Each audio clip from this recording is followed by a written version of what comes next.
ममता बनर्जी हो, ये कभी नहीं चाहते कि गरीब और मजलूम आवाम की इनकी आजाद लीडरशिप पैदा हो जाए। बैरिस्टर असदुद्दीन साहब जिंदाबाद। देखो देखो कौन आया, देखो देखो कौन आया, देखो देखो कौन आया। ममता बनर्जी ऐसा हाथ उठाकर ड्रामा करती है, सिर्फ वोट हासिल करना है, ड्रामा करते हैं, दिल में कोई मोहब्बत नहीं है। असदुद्दीन साहब जिंदाबाद। देखो देखो कौन आया, देखो देखो कौन आया, देखो देखो कौन आया।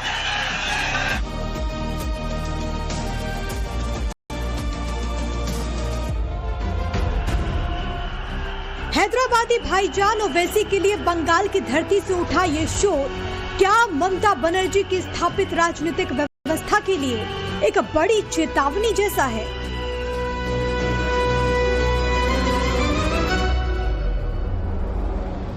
ओवैसी को बिहार विधानसभा चुनाव में जीत का जो बूस्टर डोज मिला, उसके बाद से उनके हौसले बुलंद हैं।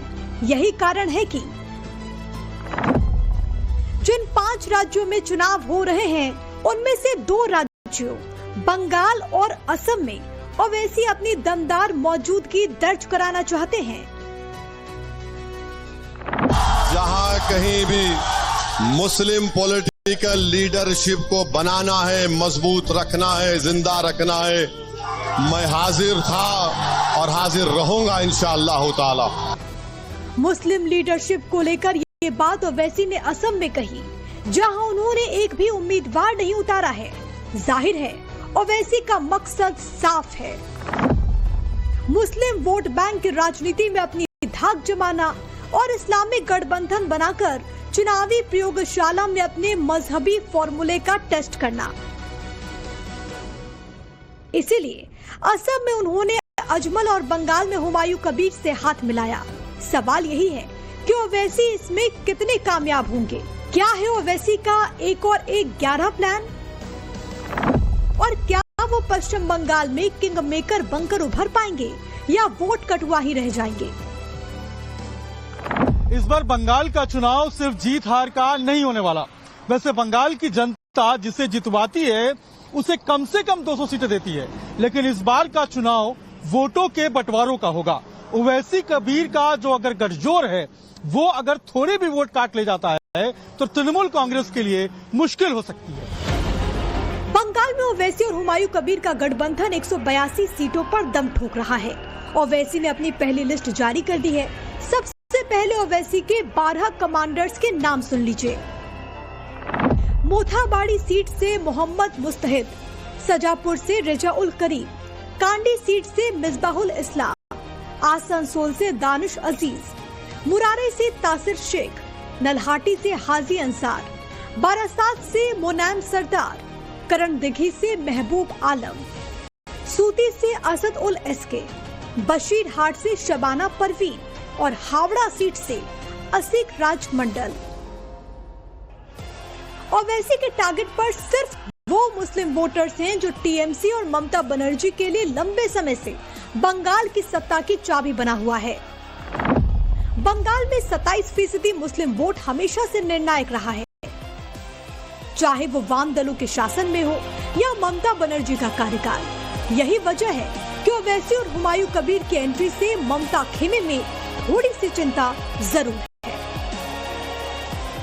मोदी हो या ममता बनर्जी हो, ये कभी नहीं चाहते कि गरीब और मजलूम आवाम की इनकी आजाद लीडरशिप पैदा हो जाए। ममता और मोदी 2 सगे भाई बहन के बराबर हैं, इन पर भरोसा नहीं किया जा सकता है। अगर किसी भाई पर आपको भरोसा करना है तो ओवैसी पर करिए और मेरे भाई हुमायूं कबीर पर करिए।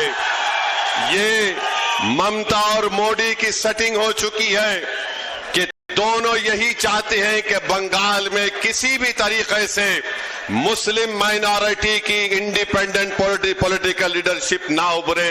ना ममता बनर्जी में फर्क है ना मोदी में फर्क है। ये दोनों भाई बहन की जोड़ी से बंगाल के मुसलमानों को आजादी दिलाना है।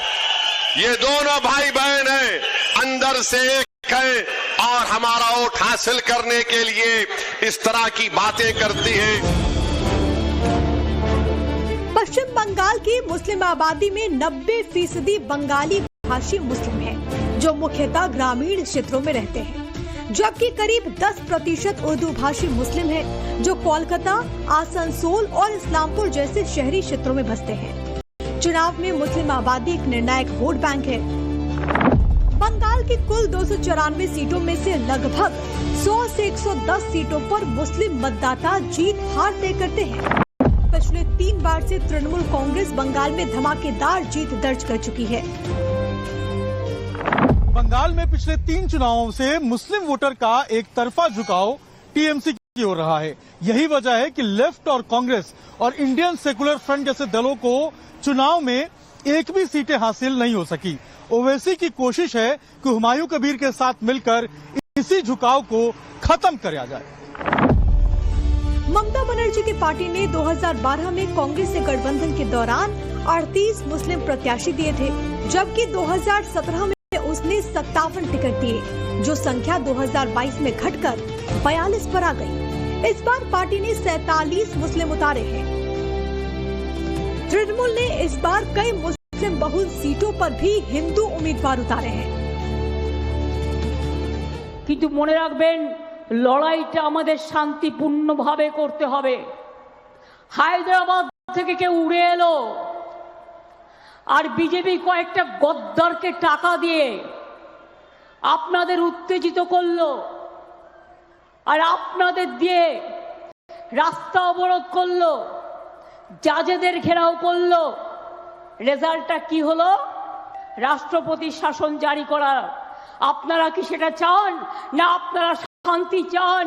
আপনারা বাংলায় থাকতে চান? वहीं ओवैसी एक टारगेट लेकर बंगाल गए।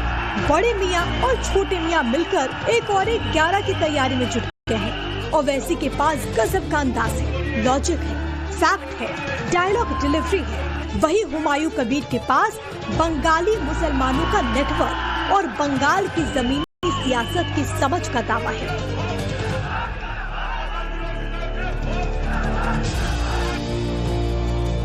दूसरी ओर ममता को लेकर बंगाल के मुसलमानों का बरसों पुराना भरोसा है, लेकिन इस बार ओवैसी की एंट्री और हुमायूं कबीर के साथ मुस्लिम वोट की एकजुटता टीएमसी के साथ खेला कर सकती है।